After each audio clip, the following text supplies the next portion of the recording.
A CHVC News Special. Last night, December 27, 1962, Stamford Township Council ceased to exist.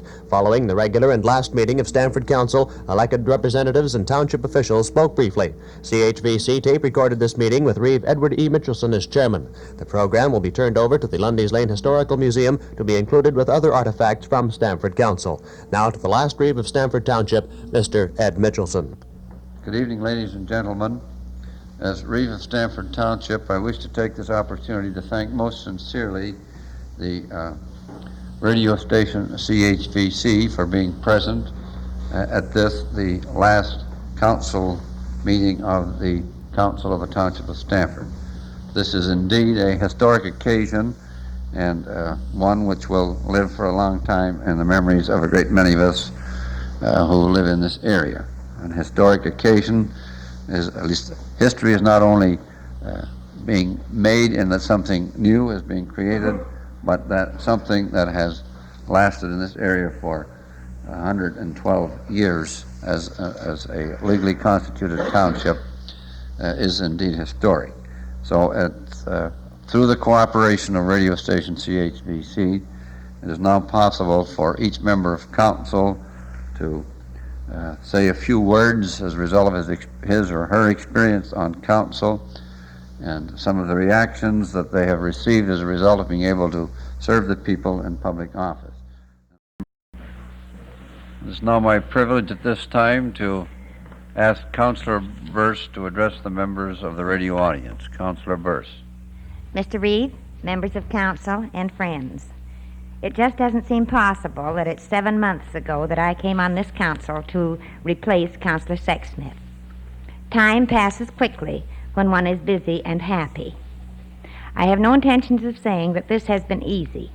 Nothing in life is worthwhile that is easy. I found it very difficult at first to catch up. I studied, I read, I asked questions, I worked, if you can call it work, doing something you are enjoying. However, the assistance and cooperation I received was overwhelming from elected representatives, appointed officials, and staff.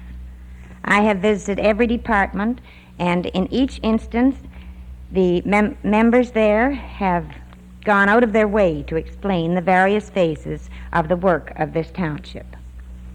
The members of council seemed to appreciate a woman's point of view and welcomed me as if they had been hoping some woman would come along as a representative. In this year of 1962, a precedent was established. The first and last woman sat on the council. The city of Niagara Falls had previously had a lady alderman. However, I hope she was not the last. In view of my experiences this year, I would urge more women to offer their services to the public. Women very definitely have a contribution to make. No longer are we pioneers. In fact, to take our place in the government of the country is our civic duty. To those who will formulate policy in our new city, and those who will execute it, I wish for all of you that you may enjoy success, devotion, judgment, and divine guidance. Thank you. The resolution is moved by Deputy Reeve A.A. McBain, seconded by Councilor Emma Burgess, that whereas this is the last meeting of the Council of the Corporation of the Township of Stamford in view of its annexation by the City of Niagara Falls, and it will therefore not be necessary to fix the date and time for a further meeting, therefore be it resolved that there being no further business, this meeting be and is hereby adjourned, and the clerk be and he is hereby directed to deliver this resolution to Lundy's Lane Historical Museum at its first, as it has been entered in the minutes.